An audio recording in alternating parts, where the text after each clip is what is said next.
This is Pete Feenstra live at the Boom Boom Club talking to JJ Grey from St. Petersburg, Florida. Jacksonville. Jacksonville. It's probably about 400 miles away. That's good enough. This is on behalf of www.getreadytorock.com. We're live at the Boom Boom Club for I think your third ever UK show. Well, we actually played some rounds in the past, but third in a long time. Yeah, you can hear the band rehearsing in the back. Sound check. They don't need to rehearse at the same time. We're here to talk about a brand new album, one of the great Roots albums of the year, I think. They call it a Roots album.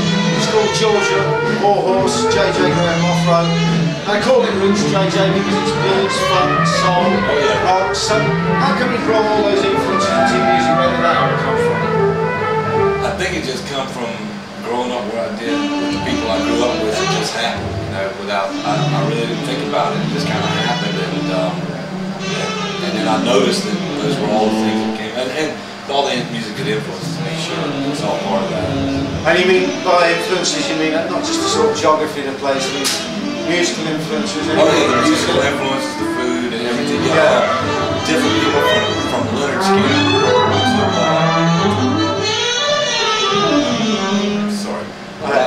all kind of acts at home, Southern rock acts to some old school soul kind of people, and then the music that was being played on the radio at the time, Stevie Wonder to you name it, all that stuff influenced me. Sly and the Family Stone.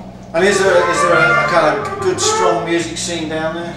I think there's a lot of music that comes out of there, but I don't know that there's an actual scene. Yeah, they moved to other places. And this is your 5th album now for Alligator Records. How long's the band actually been together? Well, I've been calling Mofro since '98, and 1998. I've had lots of different people play with me, and for the present, the guys I got with me are playing right now. Yeah, you need to get it on there. They've been with me now anywhere from 3 years to 6 months. Has it changed? It's changed many times. And has there always been a horn section in the band? No, I brought in a horn section in 2006, 2007. Yeah. And I love it. Sometimes I go out without one, but for the most part I try to always, that's only logistical thing. I try to always have more. Yeah.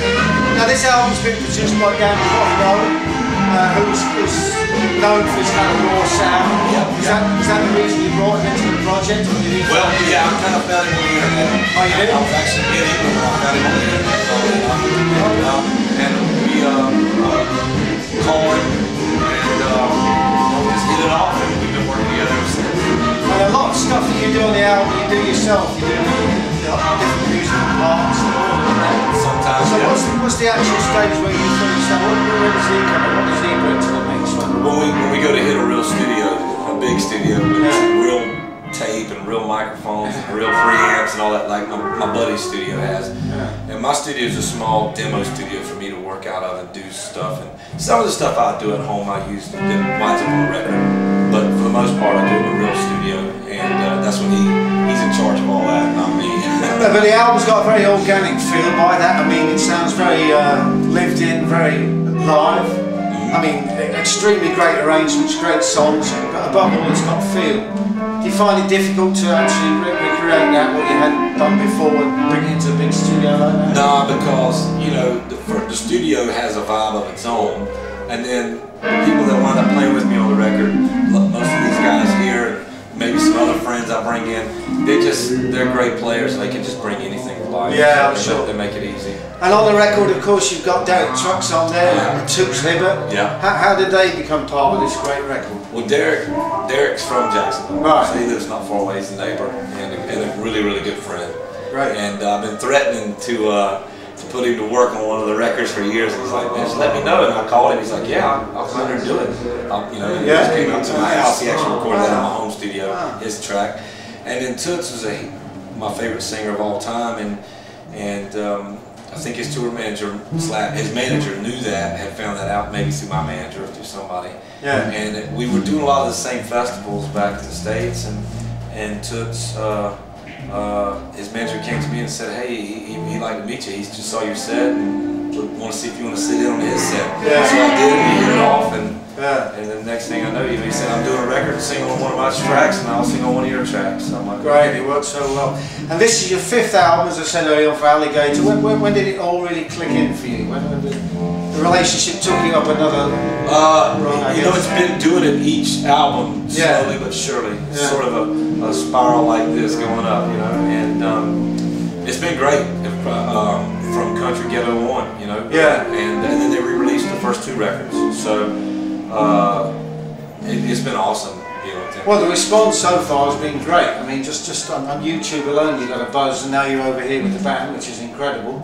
Yeah, lovely. First time you've been here, or you've been to the... First time I've ever been in the Sutton, but I played with you guys. I actually lived here for 1.5 years. In fact, when I got in touch with Dan about doing a record with Dan Prothero on his first on that first record label, Fog City Records, his label, I did it all from here. You know? You did? Yeah. First gig I did, calling anything that I did Mofro, because Mofro was the word I wanted to use to describe the music. And what does it stand for? You better tell me. Just a friend of mine at the lumberyard used to just say that to me every day, what's up, Mofro? And he without him knowing it, and I wouldn't tell him, but he kind of mentored me in a way, because he's a little bit older and I was a little hothead, and he taught some sense into me, so to speak. And also, there's almost a parallel here with Warren Haynes. He just brought out a soul album. I don't know if you know that, kind of real old time. I've heard that. It's great, you know. And but you both seem to be kind of minding that rootsy kind of feel. Is there something going on we don't know about? Or well, I just think, you know, Warren's influence too. We grew up in. He actually is from North Carolina, and I'm from Florida. Warren's a great friend too, and he grew up probably influenced by a lot of the same artists. And you know, that's the wonderful thing about it. Everybody's got can have similar roots in a family tree there of the soul, blues, rock, all these different things from all that area, and every one of us manifested a little bit different. Everybody does. Every person, you know, that does it, you know, they just kind of do a little bit differently. And your kind of alter ego, apart from being a musician, you're also a fisherman and a conservationist and all that kind of stuff. Well, you know, I'm a conservationist by accident. Yeah. You know, I mean, I don't really. I was really writing all those songs to preach to myself, not really to preach to other people about what they should do. It was really but you put it into your music. Yeah, to remind myself, you know, and I didn't realize at the time that it was sort of like almost like a diary entry to. You know, to remind me about what's important, because at the time I wasn't paying enough attention. And do you still get time to kind of pursue that sort of stuff? Oh yeah, I get to go fishing. I mean, in fact, after tonight's show here, I got one more day here, and then I'm going home. I'll be on the beach Wednesday morning. Well, here you are. You know, today's Sutton, home of rock and roll, tomorrow the beach in Florida. You can't beat it. This has been Pete Feenstra for www.getreadytorock.com. It's been an absolute blast talking to you, JJ. Same, man. By the way, what's JJ stand for? A couple of people. John. There you go. Great band. Please check them on tour. You probably missed most of them. You're going to be on the Paul Jones show, right? Paul Jones show. Any idea when that's going on? May 23rd, 7 o'clock. I think it's on a Monday night. Week's time. Radio 2, BBC 2 radio. Okay, it's been great talking to you. Thank you, Jan, on the camera, and good night.